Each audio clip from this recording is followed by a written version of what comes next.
confront him or complain. Instead, he took action.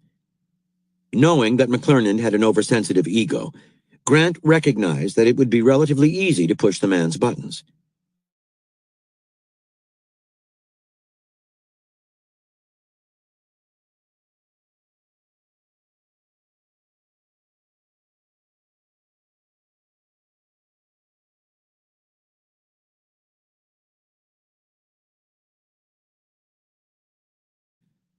Once McClernand had rushed to take his troops back from Sherman, Grant stood aside.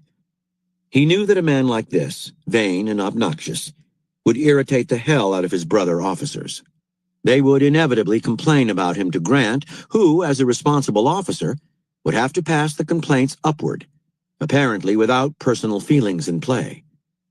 Treating McClernand politely while indirectly checkmating him, Grant finally got him to overreact in the worst possible way, with his letters to Lincoln and Stanton. Grant knew that Lincoln was tired of squabbling within the Union High Command. While Grant could be seen working quietly to perfect his plans for taking Vicksburg, McClernand was acting petty and throwing tantrums. The difference between the two men was all too clear.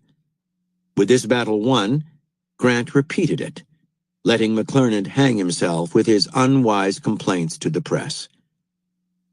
You will often come across McClernands in your daily battles, people who are outwardly charming but treacherous behind the scenes. It does no good to confront them directly. They are proficient at the political game. But a subtle one-up campaign can work wonders. Your goal is to get these rivals to put their ambition and selfishness on display.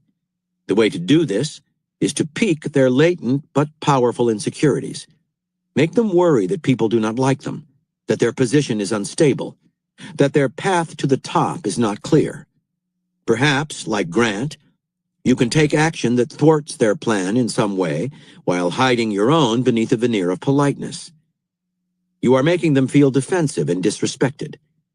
All the dark, ugly emotions they strive so hard to hide will boil up to the surface. They will tend to lash out, overplaying their hand.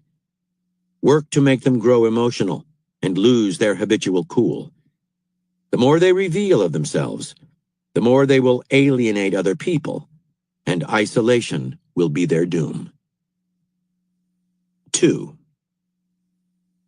The Académie Française, founded by Cardinal Richelieu in 1635, is a highly select body of France's 40 most learned scholars, whose task it is to oversee the purity of the French language. It was customary in the early years of the Academy that when a seat became empty, potential members would petition to fill it. But on the occasion of a vacant seat in 1694, King Louis XIV decided to go against protocol and nominated the Bishop of Noyon. Louis's nomination certainly made sense. The bishop was a learned man, well-respected, an excellent orator, and a fine writer. The bishop, however, had another quality as well, an incredible sense of self-importance. Louis was amused by this failing, but most in the court found it downright insufferable.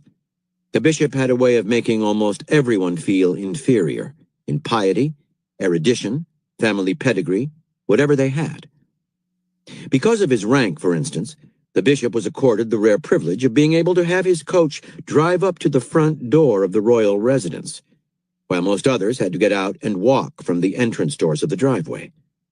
One time, the Archbishop of Paris was walking along the driveway when the Bishop of Noyon passed. From his carriage, the bishop waved and signaled for the archbishop to approach him. The archbishop expected him to alight and accompany him to the palace on foot. Instead, Noyon had the carriage slow down and continued his drive to the front door, leading the archbishop through the window by the arm, as if he were a dog on a leash, meanwhile chatting away superciliously. Then, once the bishop did get out of the carriage and the two men started up the grand staircase, Noyon dropped the archbishop as if he were nobody. Almost everyone in the court had a story like this one to tell, and they all nursed secret grudges against the bishop. With Louis's approval, however, it was impossible not to vote Noyon into the Academy. The king further insisted that his courtiers attend the inauguration of the bishop, since this was his first nominee to the illustrious institution. At the inauguration, customarily, the nominee would deliver a speech, which would be answered by the Academy's director, who at the time was a bold and witty man called the Abbé de Caumartin. The abbé could not stand the bishop, but particularly disliked his florid style of writing. De Caumartin conceived the idea of subtly mocking Noyon. He would compose his response in perfect imitation of the bishop, full of elaborate metaphors and gushing praise for the newest academician. To make sure he could not get into trouble for this, he would show his speech to the bishop beforehand.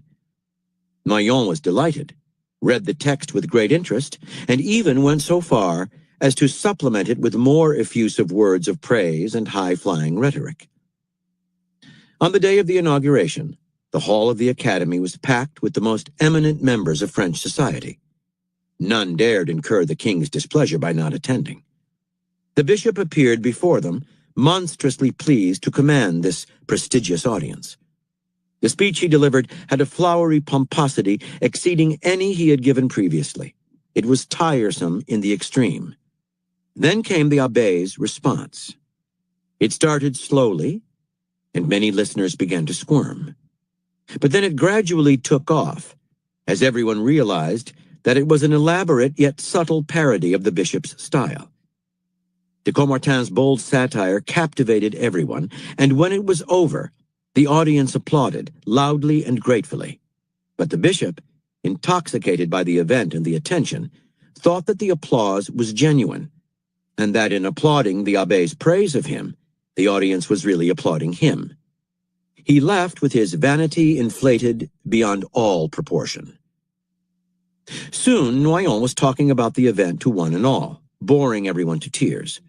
Finally, he had the misfortune to brag about it to the Archbishop of Paris, who had never gotten over the carriage incident. The Archbishop could not resist. He told Noyon that the abbé's speech was a joke on him, and that everyone in the court was laughing at the bishop's expense. Noyon could not believe this, so he visited his friend and confessor, Père Lachaise, who confirmed that it was true. Now the bishop's former delight turned to the most bitter rage. He complained to the king and asked him to punish the abbé. The king tried to diffuse the problem, but he valued peace and quiet, and Noyon's almost insane anger got on his nerves. Finally, the bishop, wounded to the core, left the court and returned to his diocese, where he remained for a long time, humiliated and humbled. Interpretation. The Bishop of Noyon was not a harmless man. His conceit had made him think his power had no limits. He was grossly unaware of the offense he had given to so many people, but no one could confront him or bring his behavior to his attention. The abbé hit upon the only real way to bring such a man down. Had his parody been too obvious, it would not have been very entertaining, and the bishop, its poor victim, would have won sympathy.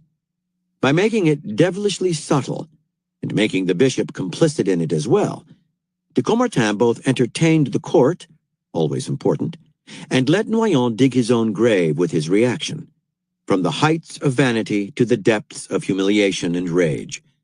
Suddenly aware of how people saw him, the bishop lost his balance, even alienating the king, who had once found his vanity amusing. Finally, he had to absent himself from court, to many people's relief. The worst colleagues and comrades are often the ones with inflated egos, who think everything they do is right and worthy of praise. Subtle mockery and disguised parody are brilliant ways of one-upping these types. You seem to be complimenting them, your style or ideas even imitating theirs, but the praise has a sting in its tail. Are you imitating them to poke fun at them? Does your praise hide criticism? These questions get under their skin, making them vaguely insecure about themselves.